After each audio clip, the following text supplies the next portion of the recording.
aí, pessoal de Filodoxia, tudo tranquilo, tudo beleza? Para quem não me conhece, eu sou Thiago Gribani, você está aí na live no Filodoxia sobre distopias em cena. A gente vai fazer uma análise aí, eu e do meu querido colega e amigo Daniel Pádua, para a gente falar sobre distopias, retrotopia e cinema. E queria aqui já começar agradecendo a você que está acompanhando as lives aí pelo YouTube, aqui no IGTV. Muito obrigado também aos colegas os colegas que estão aceitando participar. De verdade, muito obrigado mesmo. Olá! Olha ele aí! Tudo bom? Tudo certinho? Tudo bem, cara? Tudo bem? Tudo Prazer bem. estar aqui, cara. Muito bom, né? Muito bom. Só dar os primeiros avisos aí. Mais uma vez, lembrando que vai estar disponível lá no YouTube, daqui a umas 2 semanas mais ou menos. O Daniel já concordou. É bom que a gente faz um acervo assim, de uma discussão em período de quarentena, pandemia, também fica um acervo aí para quem se interessa pelo assunto, ou para quem é curioso. E hoje o tema, como você deve ter visto aí no card e tudo mais, é distopia e cinema. E a gente vai também alargar um pouco, é mais uma espécie de clickbait. É clickbait ou clickbait, Daniel, que fala? Não sei. Para você clicar aí na notícia. A gente botou assim o título para chamar a atenção, mas a gente vai além desse título, na verdade, né? Então é isso. O Daniel, ele é doutor já ou é mestre? Mestrando, doutorando? Mestre em Sociologia, professor e mestre em Sociologia, assim como também foi a Thalita, que foi de Necropolítica. Essa está disponível lá no YouTube, está fazendo bastante sucesso. E também aqui, rapidamente, agradecer lá o pessoal da academia, cara. Eu não esperava isso. E para você que está nos acompanhando, a gente está sendo observado pela academia, cara. É maravilhoso isso. Meu co-orientador assistiu a minha live lá, a nossa live de Necropolítica com a Thalita. Muito Estão analisando as lives. Olha aí que beleza, produzindo muito conteúdo bom, nessa parabéns. rede. Cara, que a princípio surge para os stories, né? E as lives servem mais para o próprio perfil do Instagram serve mais para a autoexposição do indivíduo, né? Para uma objetificação do indivíduo. E a gente está meio que subvertendo essa ordem desse bagulho aqui, ajudando a construir um debate para além da mera exposição individual e mercadológica. Chutando a escola de Frankfurt. Refutando essa ideia de massificação. Está diversificando, né? Isso, as possibilidades. Exatamente. Então vamos que vamos. Coitada da escola de Frankfurt, tão boa. Tô brincando. Fala aí, Daniel. Se apresenta, dá o teu recado aí para a gente começar. Pô, que prazer estar aqui. Meu nome é Daniel de Pádua, eu sou professor de Sociologia. E a minha trajetória ela foi um tanto quanto complicada. Assim, eu não esperava, quando eu entrei na Faculdade de Ciências Sociais, na UFRJ, há muito tempo atrás, não esperava virar professor, até porque não tinha esse cargo de licenciatura, não tinha possibilidade de dar aula no ensino médio, então era mais para pesquisa mesmo. E eu tive um caminho um pouco diferente, assim, eu acabei saindo da área de educação. Eu comecei, na verdade, na área de segurança pública, uma área que me fascinava. Primeiro política, depois segurança pública, e eu me especializei nessa área de segurança pública. Depois fui para a UF e fiz lá o acompanhamento da pós, e depois eu comecei a trabalhar numa ONG chamada Viva Rio. E nessa ONG ela tinha uma parceria com a UF e também com a Polícia Militar do Estado do Rio de Janeiro. Então comecei a dar aula para a polícia. É aí que eu descobri que eu gostava de dar aula. Gostava muito. Gostava mais da aula do que a própria segurança pública, que é um tema que eu adoro, é um tema fascinante de segurança pública, violência urbana. E aí eu comecei a dar aula na polícia. Eu queria já fazer uma pergunta nesse sentido, porque assim, o professor, né, a rigor, ele é um sujeito até um pouco carente, ele gosta assim da plateia, do público, apesar às vezes de se dizer tímido e tudo mais, ele gosta da atenção, etc. Como é que, já que você falou que a vontade de ser professor veio nesse primeiro momento ali, lidando com o público dos que estavam se formando para a PM, acredito eu, né, estavam ali para ingressar nas forças. Como é que já que a gente está falando de utopia, ideologia e sonho, como é que você percebeu esse aluno da Polícia Militar enquanto sonhador, enquanto aquele que está pensando ajudar uma sociedade ou construir uma sociedade? Como é que é a tua lembrança desse tipo de aluno, do PM enquanto aluno, desse cidadão que quer servir ao Estado? Como é que é isso aí? Como é que era? Um perfil dos alunos era muito diversificado, muito diversificado. Eu dei aula no curso de formação de soldados, mas também participei de alguns cursos e dei aula num período muito menor de oficiais. Os perfis são completamente diferentes.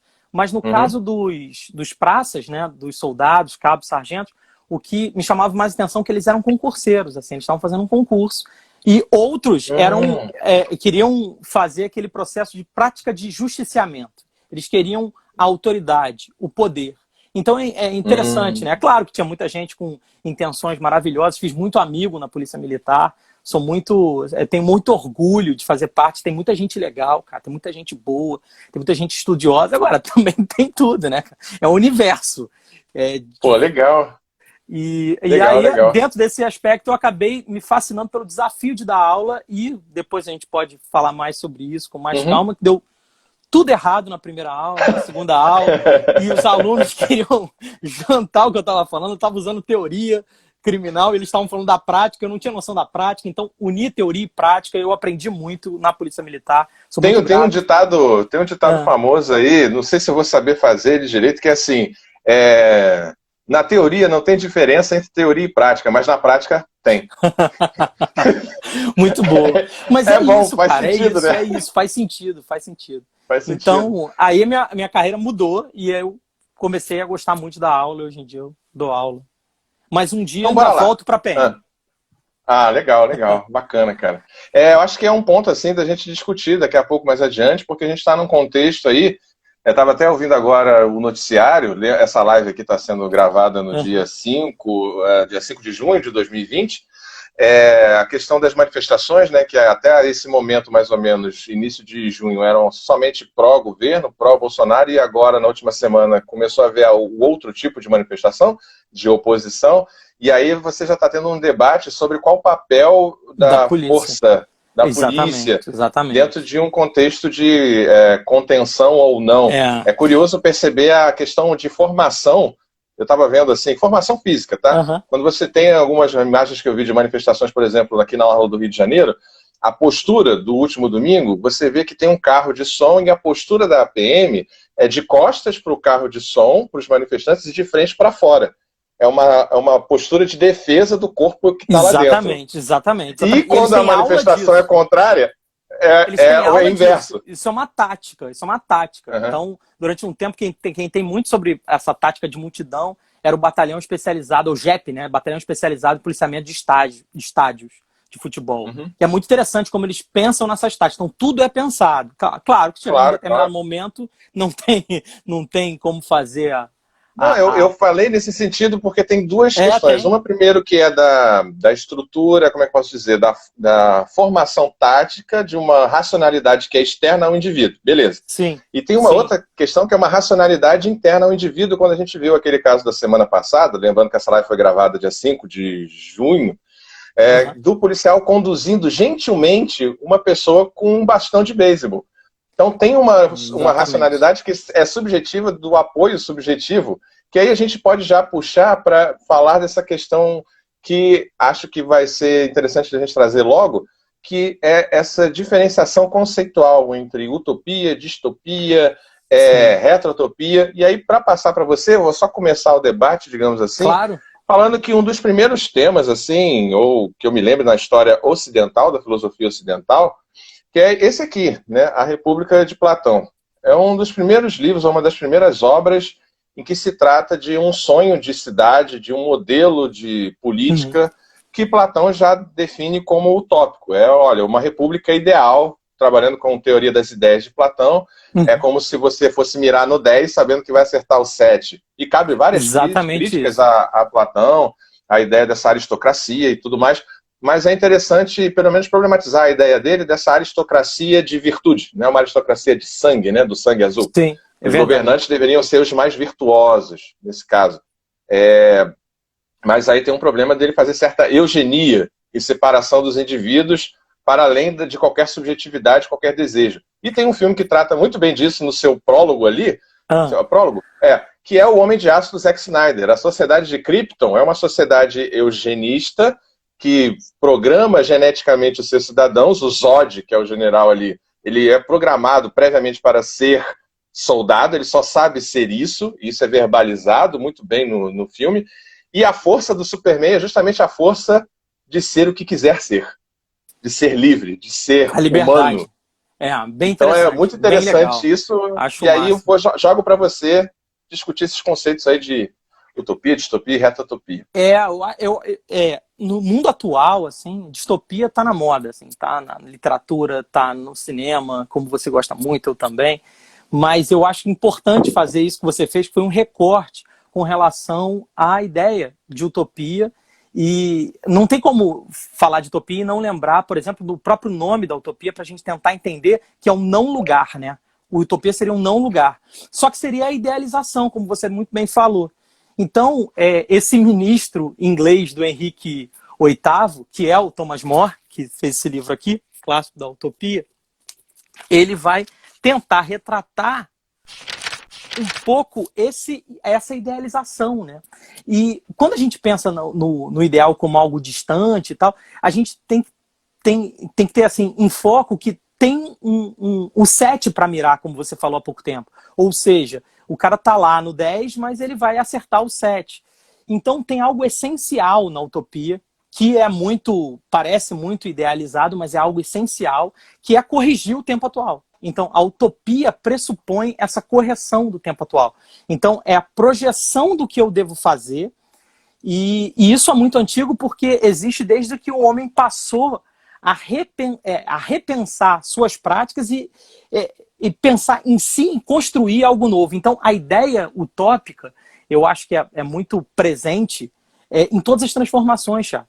É claro que quando a gente pensa em revolução, a gente pensa numa ruptura e a gente pensa numa violência, até mesmo uma violência instrumental, a violência como instrumento de transformação. Mas a utopia é aquele lugar que foi, de alguma forma, planejado, né? É uma reação a um presente que é incômodo, então por isso a gente faz uma projeção. Nas aulas que eu dou sobre carnaval, né, existe na literatura medieval diversas utopias. E tem a utopia da abundância, a utopia da cocanha, que eu falo muito com os alunos, que é a utopia da inversão. E, no caso, é a inversão com relação à alimentação. É a fartura alimentar. Então, o carnaval, por exemplo, que vem também dessas utopias, é a ideia de que a festa não para, você come o tempo todo, é abundância. Tanto é que o grande personagem do carnaval, a representação do carnaval, é o Rei Momo. E é a terça-feira gorda do carnaval. Ou seja, tem várias representações, não só em Baco, para falar Dionísio. um pouco Dionísio, Baco, mas também nessa perspectiva. Então, a idealização ela pode ser muito transformadora. E esse era o papo inicial para falar de utopia. Eu tenho a impressão que o que todo mundo gosta mais do que até mesmo a utopia é a perspectiva do lugar imaginário que se produziu na distopia, ou seja, é uma forma desumanizada em que as pessoas vivem num regime de terror e num estado de medo constante. E esse estado normalmente é totalitário. Normalmente esse estado distópico é totalitário e ele é muito bem representado na literatura, que eu acho que é o clássico, e depois vem com a grande indústria de cinema fazendo uso disso, e na atualidade a gente está num mundo muito louco e com ideias. Eu acho que a distopia está na ordem do dia, a gente está falando sobre isso. Sabe o que eu queria colocar? Desculpa já te interrompendo. Eu estava pensando uma questão aqui, eu não sei trazer assim, toda essa ideia de sonhar, né, um futuro melhor, um não lugar, ou de chegar a um lugar em que deu errado o sonho que foi sonhado, né, pelo positivismo, pelo iluminismo, etc. Deu ruim, volta que deu ruim. Eu fiquei com um incômodo agora, pensando na questão racial, que é atual, nesse momento de gravação, de transmissão dessa live. Eu fiquei pensando assim, cara, porque eu estou falando de um lugar aqui, um lugar de fala, né, do homem branco, tecnológico, sei lá o que e tal. Eu fico pensando aqui com os meus botões, se para o povo, e eu estou essencializando, tá? Eu sei que há heterogeneidade, assim, do povo negro, se em algum momento foi facultado a eles esse direito desse sonho, cara. Tipo, se eles vivem para sempre, ou quase que em loop infinito, uma distopia, cara. Porque, tipo, é muito puxado. Parece que não chega, né? Tipo, a gente está falando como europeu, beleza, vamos fazer tecnologia, deu errado e tal. Mas e esse povo que, por essa racionalidade do homem europeu, branco, etc., usou esses corpos e esse povo como mercadoria e todas as questões adjacentes, cria a ideia de índio, cria a ideia de negro. Negro e índio são criações, né? Não existe negro e índio, são criações. Sim. E aí você despersonaliza e tal. Aí eu fiquei pensando nisso, assim, nesse incômodo. Isso faz sentido, isso que eu tô falando? Tipo, desse não lugar aí que, sei lá... Faz total, ele é o outro. Ele é o outro, é o que não deveria representar o status quo. Ele não faz parte do comum. Então, na perspectiva antropológica, ele é o não lugar mesmo. Ele é o não lugar. A identidade dele não tem lugar. E dentro de uma racionalidade, que você vai falar, falou já, mas a gente vai retomar depois, existe um emprego disso de uma forma muito econômica desse processo, né? Ou seja, o racismo ele sempre esteve presente na história da humanidade, mas o racismo como nós conhecemos é uma invenção do século XIX, em que teve como base a ciência e a evolução e a norma de progresso que estava presente no continente europeu e nas lógicas desse continente europeu. E isso que eu acho que é essencial, de se repensar isso para os dias atuais. Eu acho que dá para fazer conexão, sim. E com relação ao sonho que você falou, eu acho que não tem como não lembrar do Dr. King falando do sonho. E o sonho dele, e a grande parte... I have a dream! E ele fala cantando, ele fala cantado, que eu acho máximo. Que maravilha também. De retórica, né? É uma maravilha de retórica. Absurda. Ô, mão da porra. Muito bom, brilhante. Porra. Dá vontade de ir lá, né? Toda vez que você ouve, dá vontade de ir lá. Tô indo, irmão, tô indo. Impactante. O discurso dele é você impactante. Você ouve, parece que ele é engraçado que assim, a tradição de retórica e oratória dos pastores da formação, né, luterana, etc., americana, forma uma tradição de retórica e oratória que aí, eu acho que ela não fala, e é muito bom isso, vem da sofística, da boa sofística, o bom discurso, ele não fala a razão, ele transcende a razão. O bom discurso, ele fala a emoção. E Hitler era um bom emissor de discurso. Não sei se era ele que escrevia, acredito que não, mas ele era um bom emissor de discurso, isso inegável. A representação que ele dava ao seu discurso. E eu não estou aqui comparando Martin Luther King com Hitler, nada a ver. Estou falando assim. Não, a gente vai falar do poder do carisma. Aí é carisma. Isso, carisma. Quando a gente fala do Martin Luther King e dessa racionalidade, desse discurso que é passional, do pathos, que é maravilhoso, eu também lembro do discurso que o Chaplin fez no Grande Ditador, numa das primeiras vezes em que ele ganha a voz. Que isso você ouve de novo, que é um discurso atemporal, são discursos atemporais. Total. Porque falam da natureza humana, do sonho humano. É muito bom. E não tem lugar, né? O sonho humano não tem lugar no espaço-tempo. Ele está para além do espaço-tempo. Mas diga lá, eu fico interrompendo. Não, que isso. E isso tem muito a ver, essa discussão toda, assim, por exemplo, o primeiro livro de distopia, claro, tem o Nós também, mas o primeiro livro que fez sucesso foi o Admirável Mundo Novo, né? O Admirável Mundo Novo, ele é de 32, assim, véspera da ascensão do Hitler, cara, na véspera. Em 33 ele vai tomar o poder. Então, tem muito da questão do mal maior e do Hobbes com relação, por exemplo, a eu quero ter liberdade, segurança, o problema do outro. Ou seja, tem uma série de julgamentos que estão presentes ali. Em parte, a distopia funciona como uma advertência, cara, do que o futuro pode trazer. E o nosso foi um século problemático, assim. Foi um século em que a gente levou 2 guerras gigantescas, mundiais, com representações mundiais, e além disso, a gente tinha uma questão seríssima, foi da crise de Nova York, da Bolsa. Então a gente tem um processo muito delicado no século XX, que o Adorno vai chamar do limite do totalitarismo de racionalidade técnica, ou seja, como um país como a Alemanha, com uma filosofia tão particular e tão rica, ela conseguiu produzir, nos anos 30, com toda a sua trajetória cultural, conseguiu a ascensão de um regime totalitário que negava não só o outro, né, negava a existência do outro. Então ele vai chamar de racionalidade técnica, de como pessoas normais produziram aquilo, né? E lembra muito a ideia do Fordismo, né? A ideia de reprodução, e é uma reprodução do extermínio, cara. E se você for parar para pensar, o Weber vai chamar de jaula de ferro, né? Da racionalidade, o limite da racionalidade. Esse século, do século XIX, século XX, falando da razão, do progresso, da ciência.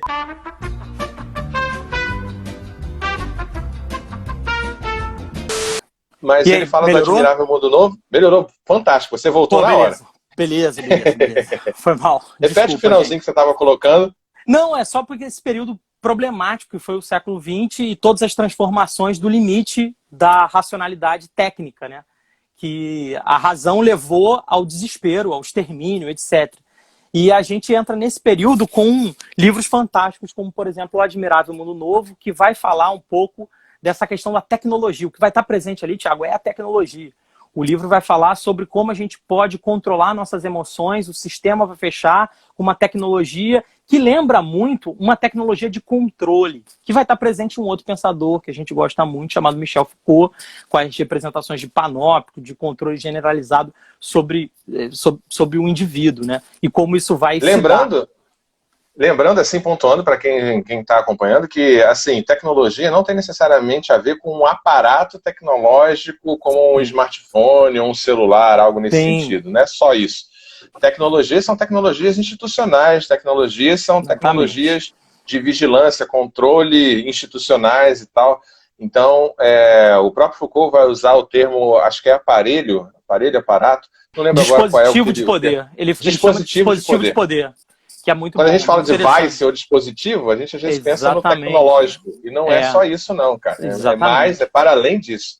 Apesar de, no nosso contexto, esses dispositivos tecnológicos também serem usados como dispositivos de controle. De controle sobre tudo que a gente faz, né? Todo mundo sabe os hábitos através até da nossa subjetividade, né? Eu tenho aqui o orgulho de ter trazido, desvirginar de alguma forma, debutar Daniel nas redes sociais, que Daniel não vinha para as redes sociais. Ele não tinha nada, não tinha Facebook, não tinha Instagram. Ele criou exclusivamente para este momento histórico aqui. Rapaz, é uma maravilha. E por que você tinha essa recusa assim e tal? Ou tinha alguma questão subjetiva, objetiva? Eu tinha muito medo da exposição, assim, porque eu já estava em sala de aula. Você ficou olhando demais esses autores aí e ficou com cagaço, né, de entrar nesse negócio. Não, é verdade. Assim, e o espaço com os alunos, eu acho que é muito legal, que essa interação constante em sala de aula. E quando entra nesse universo, eu não sei como lidar. Então, eu sou muito perdido nesse caso. E eu não é nada, bota aí, pessoal, nos comentários. Ele tá ótimo, tá mandando muito bem. Bota aí nos comentários. Muito perdido. Não sei. Vamos falar do primeiro filme? Vamos falar de um filme, de um primeiro. Escolhe aí um pra gente falar. Vamos falar do V, né? Acho que o V de Vingança. V de Vingança. Tem aqui a máscara. Aliás, dá pra falar só do V, porque falar da máscara, do Anonymous e etc. Então dá pra falar de tudo. Tão da ordem do dia, né? E os aspectos simbólicos que traz o filme, como o V tem uma representação de que todos nós estamos ali sob máscaras, e eu acho que a gente pode fazer uma ideia com o que a gente está vivenciando hoje, todo mundo de máscara e todo mundo com o mesmo sentido contra um governo totalitário cheio de símbolos e de representações da ordem, caçando todo mundo que é diferente, né? Isso que é muito importante no V de Vingança, como isso vai estar presente. Com a questão tecnológica, com a questão presente também da ciência, do encarceramento, das instituições, isso tudo vai estar presente no V de Vingança, que é um filmaço, todo mundo tem que ver, eu acho que tem que assistir mais de uma vez, questionar. Lembrando que V é o quadrinho do Alan Moore, vou mostrar aqui, sim, eu tô falando do filme o tempo todo, mas é do quadrinho. Aí, é o V de Vingança, o do Alan Moore, que aí deu a adaptação pro cinema, com outro casal, digamos assim, casal não, mas dupla de cineastas, né, que tem uma história também de vida muito boa, mas vamos entrar nessa, das irmãs Wachowski, né? Exatamente. Aí são mulheres trans, são diretoras trans, maravilhoso. A gente pode fazer um link com Matrix, né, que eu acho que rompeu todas as lógicas, e eu acho que é um filme também brilhante, mais antigo. Se não me engano, 99, né, Thiago? Que ano 99, né? Clube da Luta. Clube da Luta. Que ano? 99 foi o ano, assim, que tem muito a ver com essa coisa da utopia e da distopia. Exatamente. Em sentido cronológico mesmo. É a transformação. Assim, o século XXI, a ideia de você, cara, o que vai ser? E todo mundo meio pessimista. Todo mundo meio achando que deu ruim, cara, vai dar merda isso aí, isso não vai dar certo.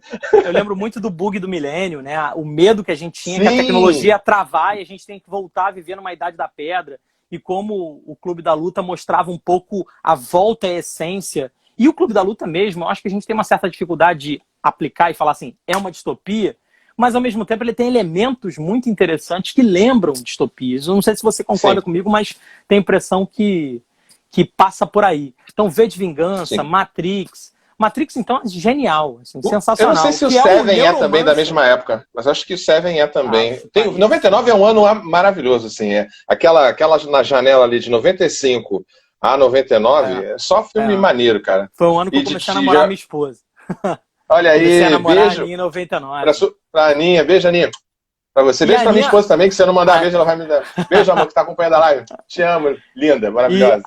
E com relação a isso, uma grande parceria, né? Porque ela chegou a dar aula de uma eletiva na UERJ sobre distopia. Ela estava dando semestre passado e tal, o que é muito interessante, a gente gosta muito de debater esse tipo de coisa, e a gente sempre fica pensando assim, como podemos encaixar filme junto com literatura na distopia. Agora, aqui em casa, a prioridade é 1984, que é, para mim, o livro clássico. O livro. E tá aí para a UERJ, né? Tá a bibliografia da UERJ, para quem tá acompanhando. Deixa eu trocar aqui, tirar o Admirável Mundo Novo. Essa UERJ comunista! Isso aí, botando aí essa UERJ comunista aí, esse livro aí. E aqui, cara, esse livro aqui, ele é revolucionário, primeiro porque é um dos livros mais lidos do século XX. Depois da entrada do Trump, ele teve um relançamento nos Estados Unidos, vendeu pra caramba.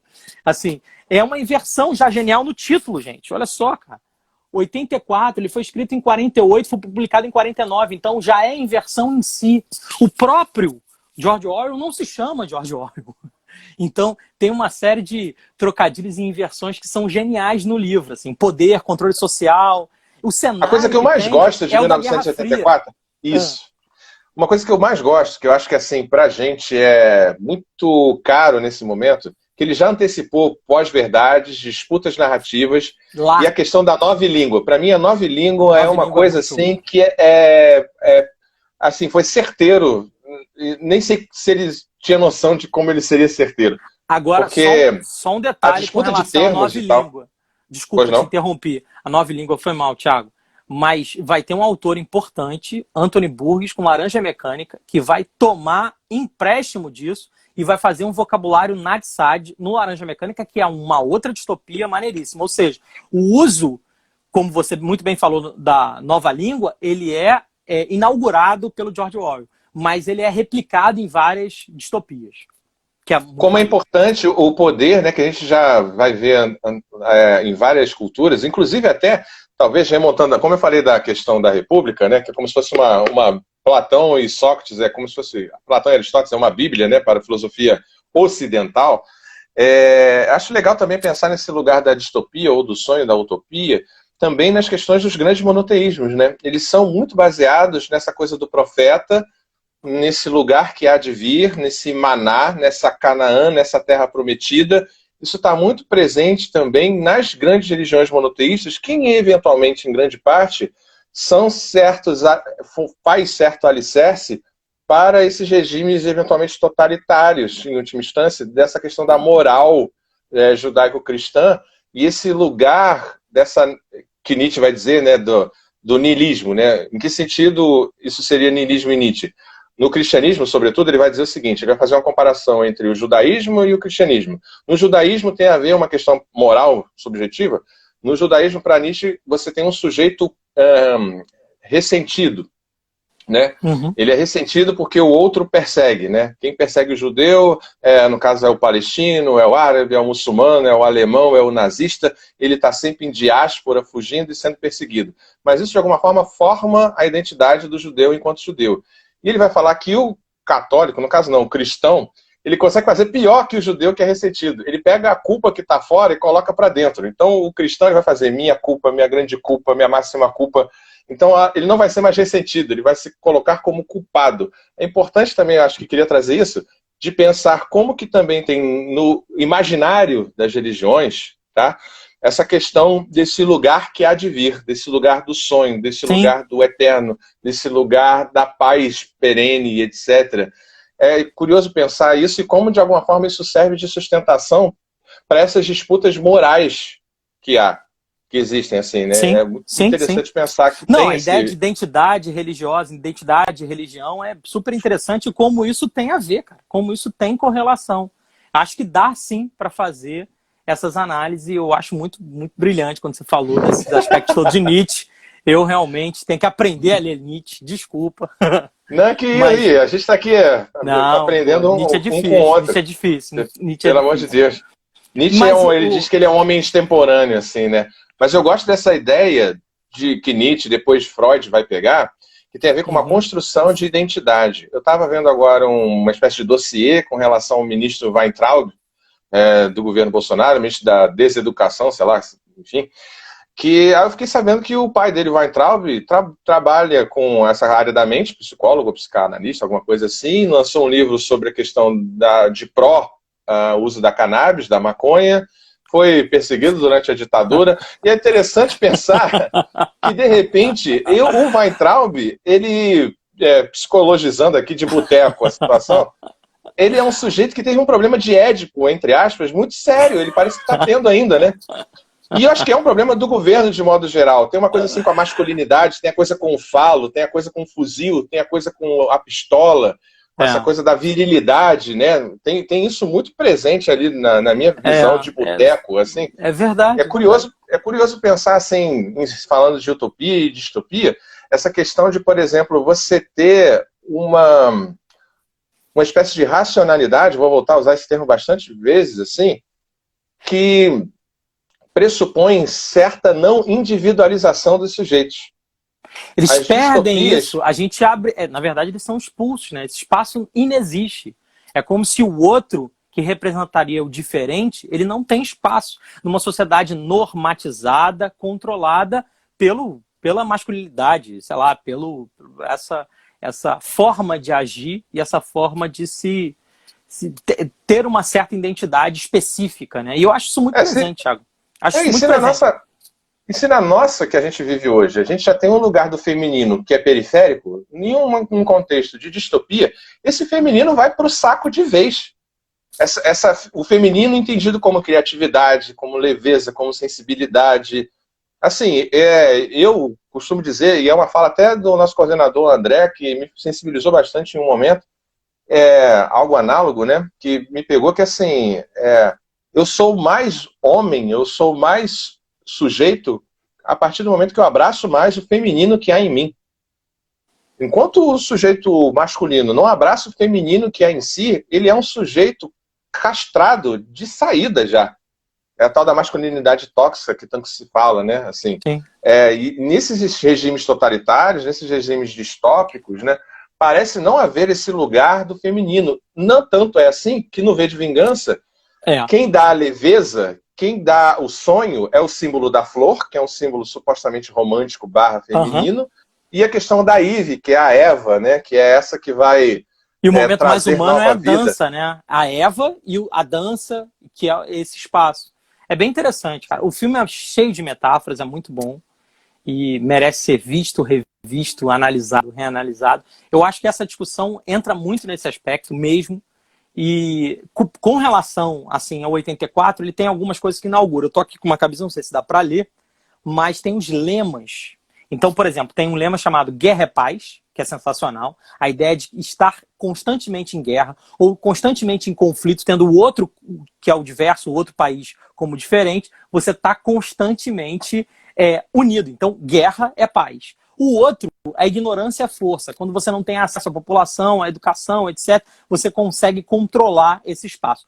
E o último, eu acho o mais intrigante e é o mais representativo para a distopia, na minha humilde opinião, que é a questão da liberdade e a escravidão. Ter a liberdade parece uma coisa muito boa. Foi uma conquista, foi uma demanda nossa, Thiago, durante muito... Nossa, da humanidade, pô. Tô falando com uma pretensão absurda. Mas a questão, assim, da liberdade, ela vai estar muito presente, por exemplo, num autor que eu gosto muito, muito antigo, assim, da época do Michel de Montaigne. Ele era grande amigo do Michel de Montaigne, remontando há muito tempo atrás, um período, que é o Etienne Laboissy. E o Etienne Laboissy, ele vai escrever um livro brilhante chamado Servidão Voluntária, mostrando como... O Karnal adora, o Karnal cita exatamente, ele cita... Pô, mas é muito interessante, cara, pensar que nós abrimos mão da nossa liberdade, entrando num processo de escravidão, porque é muito mais cômodo, é muito mais difícil escolher. E aí é essa ideia que a gente vai ter na retropia.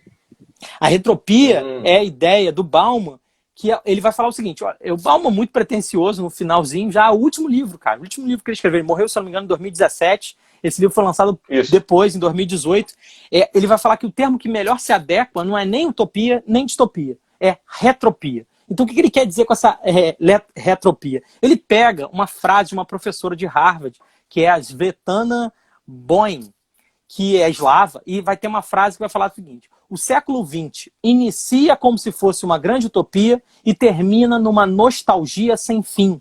Mas é isso, é a ideia da nostalgia mesmo. Ah, como no passado era mais glorioso, como era mais legal, como... Vulgo viúvas da ditadura.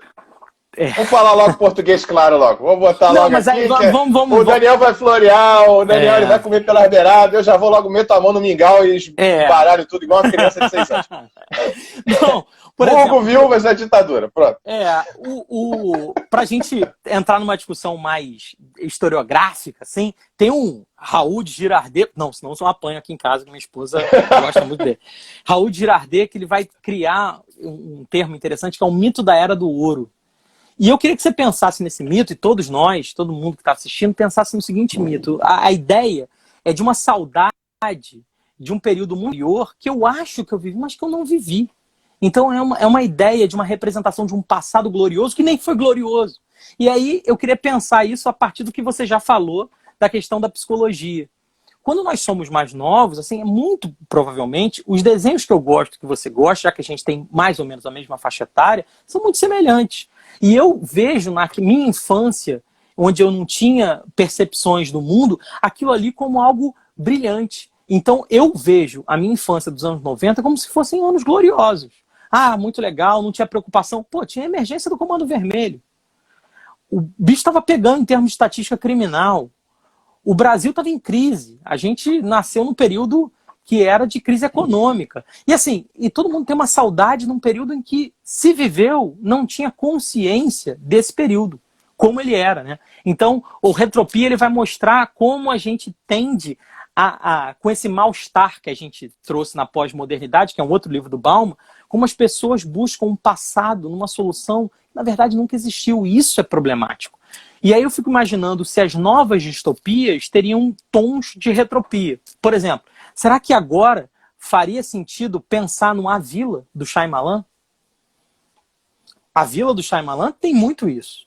Que é a ideia de vamos voltar num período onde não tinha violência. Vamos voltar mesmo. Vamos fazer um processo simbólico de tudo isso. Isso é muito perigoso. E, se eu não me engano, a gente está voltando assim, de uma maneira muito rápida para esses processos muito violentos do meio e do início do século XX. E como contribuição, eu acho que tem uma... acho que é por aí.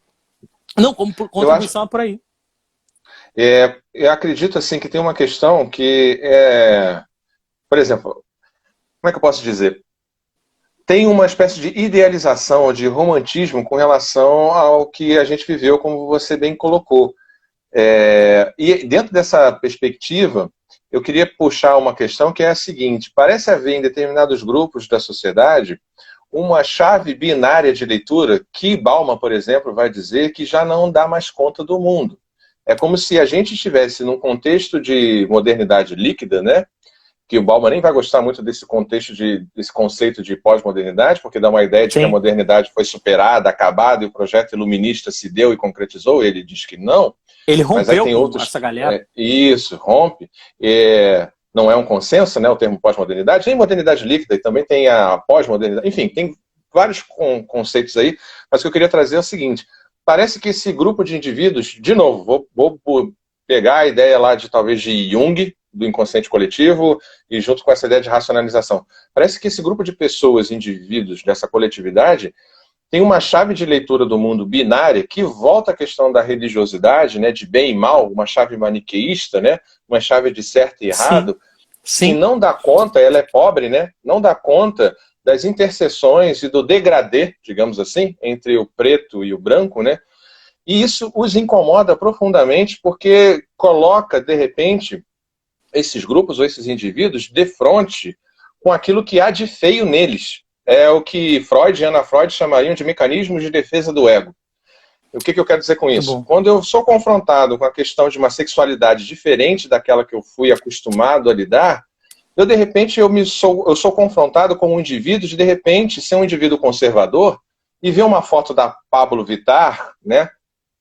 E achar aquela bunda bonita, aquela bunda gostosa. Eita, peraí, o que é isso aqui que está acontecendo comigo? Não pode. Então, a Pablo Vittar, esse não lugar, esse não sexo, eu tenho que ser homem, eu tenho que não ser...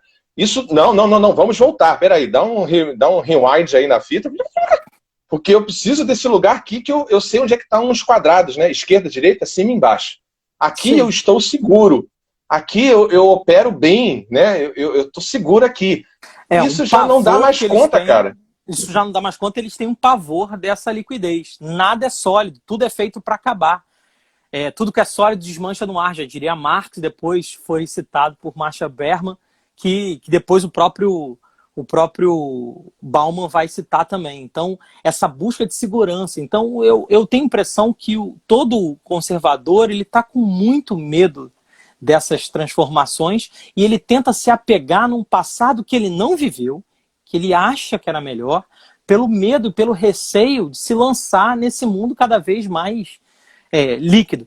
E tem uma metáfora do Bauman muito legal que ele vai falar... Desculpa já te interrompendo, segura o raciocínio do Bauman, porque esse mundo líquido, a ideia, pensando em física mesmo, né? Para você pegar, para você lidar com o que é líquido, você precisa de ter mais controle. E é mais fácil controlar o que é sólido. Total. A ideia de você, enquanto gestor, digamos assim, controlar as categorias binárias, as categorias monolíticas, facilita a gestão dos corpos, das instituições e tudo mais, e lidar com o que é poroso, lidar com essa sociedade porosa, que é a nossa sociedade, em última instância, né, sobretudo a brasileira, a latina, a americana, ela é porosa. Fica mais difícil para esses grupos totalitários e, enfim, que tem essa retropia como uma espécie de, não de retrovisor, mas como uma espécie de retrovisor que ao mesmo tempo é um farol que norteia as intenções. Exatamente. Perfeito, é isso. O que eu ia falar do era da fina camada de gelo, então ele vai falar que a gente está como se estivesse numa fina camada de gelo, andando, correndo, não sabendo muito bem para onde, num deserto gelado, sozinho, sem saber para onde a gente tem que ir. Mas essa sensação, na utopia, é um espaço aberto para ganhar, né? Olha só que legal, a gente pode transformar uma série de coisas. E na retropia, ao contrário da utopia, é um medo desse desconhecido, fazendo com que a gente retorne cada vez mais às questões mais controláveis. E por isso eles vão bater em todos os aspectos que dizem respeito à modernidade, às conquistas identitárias. Então a questão racial vai bater de frente, a questão sexual vai bater de frente, a questão da liberdade do indivíduo vai bater de frente. E pode ser contraditório porque isso em algum momento vai ter uma ordem econômica que se diz libertária, mas não é, com grandes instituições por trás colocando os processos. Então, é muito triste esse cenário que o Bauman chama atenção. Queria só, assim, eu acho que é importante ressaltar que ele escreveu isso no finalzinho da sua vida muito angustiado.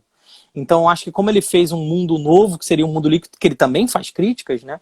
Ele chega como livro final, eu acho que é um desfecho muito triste, mas mostrando ali que a galera está querendo olhar para trás e com uma saudade à la Neymar daquilo que nós não vivemos. Sei lá se ele falou mais ou menos isso. Não, Renato Russo fala isso, né?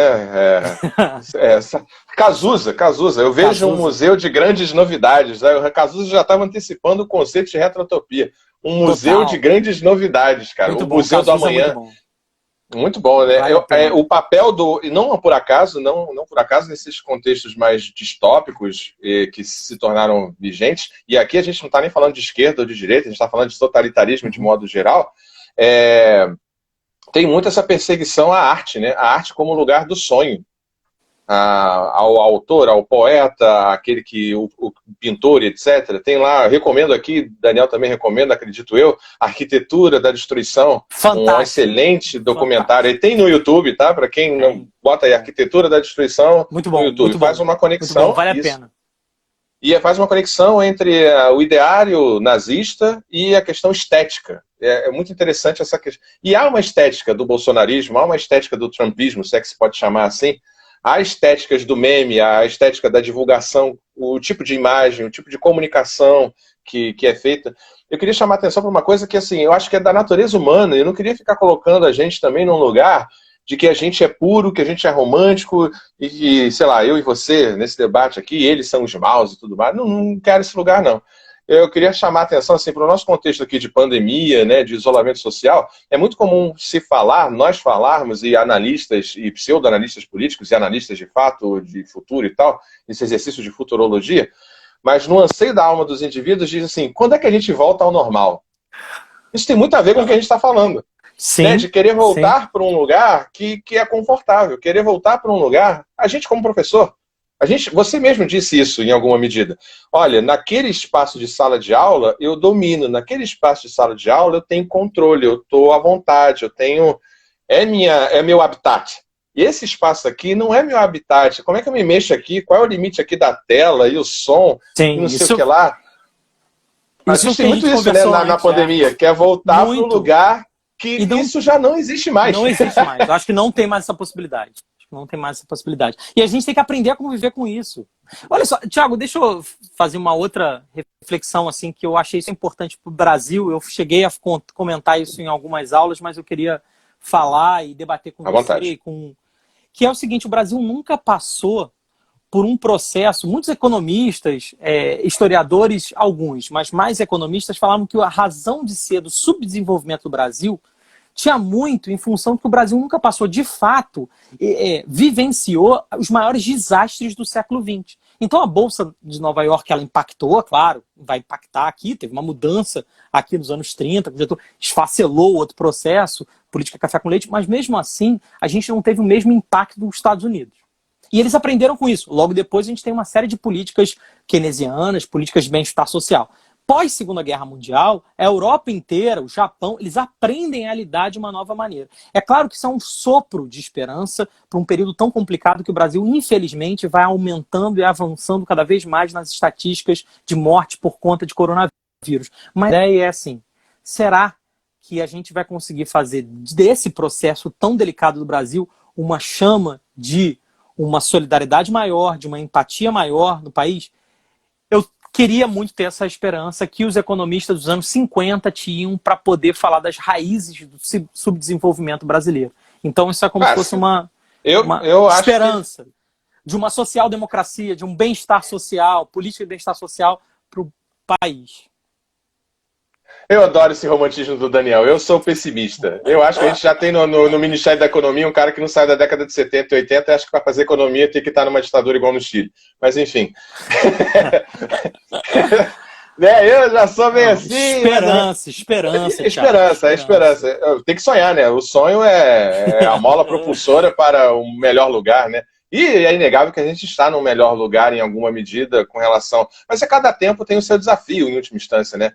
Cada tempo tem o seu desafio, cada tempo tem a sua contradição, e não dá para chegar como muito bem... Como é que é o nome dele, meu Deus? O Clóvis de Barros, quando fala de felicidade. Clóvis Barros e tal, Filho, muito bom. Que pega a questão dos helênicos. Felicidade não é um pódio, felicidade não é um lugar. Felicidade, como diria Schopenhauer, é o breve cessar da vontade. Nós somos seres de vontade, eu estou aqui com vontade de beber água, eu bebo água. Pronto, já sou infeliz de novo. Então, eu já tenho outra vontade de novo. O que você falou me fez lembrar outro filósofo que é o Hegel, né, que fala da dialética. Que difícil. A dialética do senhor e do escravo. Mas super importante para o pensamento marxista. Marx vai romper com Hegel. Não tem como entender Karl Marx se você não der uma olhada em Hegel. Marx é um hegeliano, mesmo que reformista. Não me vem querer falar de Karl Marx sem falar de Hegel, que tu é café com leite, irmão. Exatamente. Não vem com essa, não.